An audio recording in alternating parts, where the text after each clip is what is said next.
नमस्कार, मेरा नाम है समर्पण वशिष्ठ और आप देख रहे हैं YouTube चैनल टॉक्स। दिसंबर 2016 में सांसद बैजंत जय पांडा ने एक ट्वीट करके ये ऐलान किया कि वह लोकसभा के शीतकालीन सत्र में विपक्ष द्वारा विरोध प्रदर्शन में हुए बर्बाद समय के प्रोपोर्शन में उनकी जो सैलरी बनती है वो संसद को वापस कर देंगे। 2016 का यह सत्र कामकाज के नजरिए से 2014 के बाद से तब तक का सबसे अनप्रोडक्टिव सत्र था, पर यह कोई नई बात नहीं थी। भारतीय संसद के इतिहास में ऐसे बहुत से सत्र हुए हैं जब पूरा का पूरा समय केवल विरोध प्रदर्शन में बर्बाद कर दिया गया है। 20 जुलाई को शुरू हुआ संसद का मानसून सत्र का पहला दिन बिना किसी कामकाज के स्थगित हो गया। वजह विपक्षी दलों का विरोध प्रदर्शन किया जाना। बुधवार को लगातार 5वें दिन गतिरोध जारी रहने के साथ एक यह महत्वपूर्ण सवाल उठता है कि ये कितना सही है। क्या जो धन और समय लोगों के कल्याण के लिए नीतियां और कानून बनाने पर खर्च किया जाना चाहिए, उन पर विचार विमर्श करने के लिए होता है, उसे इस तरह से विवाद करना जनहित में है। इससे पहले बजट सेशन का भी यही हाल हुआ था। 31 जनवरी से 6 अप्रैल और 14 फरवरी से 12 मार्च 2023 तक चलने वाला बजट सेशन विपक्षी दलों के विरोध की भेंट चढ़ गया था। पीआरएस लेजिस्लेटिव रिसर्च यानी पीआरएस की एक रिपोर्ट के अनुसार पूरे 5 साल का कार्यकाल पूरा करने वाली लोकसभाओं में 16वीं लोकसभा में सबसे कम दिनों की सिटिंग हुई और एक रिपोर्ट के अनुसार 17वीं लोकसभा 1952 के बाद सबसे कम दिन चलने वाली लोकसभा होगी।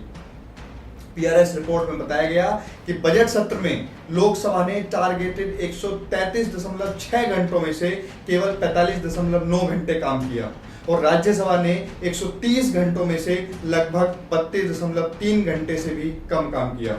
अगस्त 2021 में पेगासस विवाद के बीच विपक्ष ने संसद की कार्रवाई रोक दी थी और लोकसभा निर्धारित 160 घंटों में से केवल 18 घंटे ही चल सकी थी। Time is money.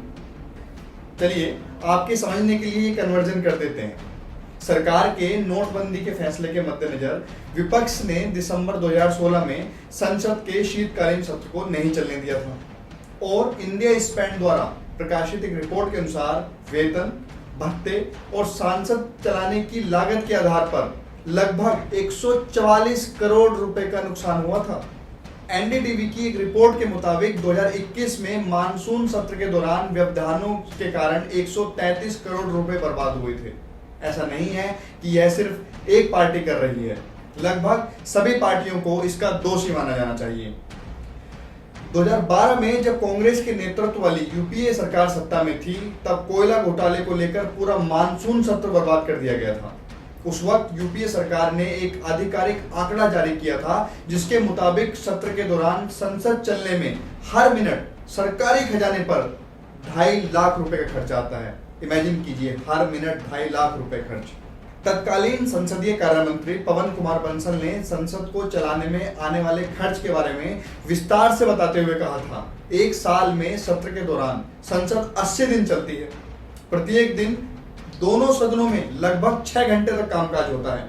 अगर संसद के कुल सालाना खर्च पर विचार करें तो 1 मिनट में 2.5 लाख रुपए इस पर खर्च होते हैं। आज के संदर्भ में अगर इसको देखें तो ये 2.5 लाख रुपए 8 लाख रुपए होंगे, यानी प्रति मिनट 8 लाख रुपए आपके और हमारे टैक्स के पैसे के संसद चलाने में खर्च होते हैं। टैक्स पेयर्स के करोड़ों रुपए हर साल विपक्ष के विरोध के नाते मिट्टी में मिल जाते हैं। अभी अभी हमारी संसद एक नई इमारत में शिफ्ट हुई है। इस नई संसद के निर्माण की लागत लगभग 1250 करोड़ रुपए है और उम्मीद थी कि इस नई इमारत का उपयोग आम लोगों से संबंधित महत्वपूर्ण मुद्दों पर विचार विमर्श करने और महत्वपूर्ण विधायी कार्यों को प्रभावी ढंग से चलाने के लिए किया जाएगा। लेकिन ऐसा लगता है कि यह नई इमारत डिसरप्शन की पुरानी प्रवृत्ति को खत्म नहीं कर पाएगी, बिकॉज एज दे से ओल्ड हैबिट्स डाई हार्ड।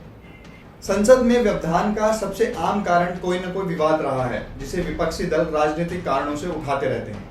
इस संबंध में पीआरएस के legislative and civic engagement initiative के हेड चक्षु रॉय ने एक महत्वपूर्ण लेख लिखा है।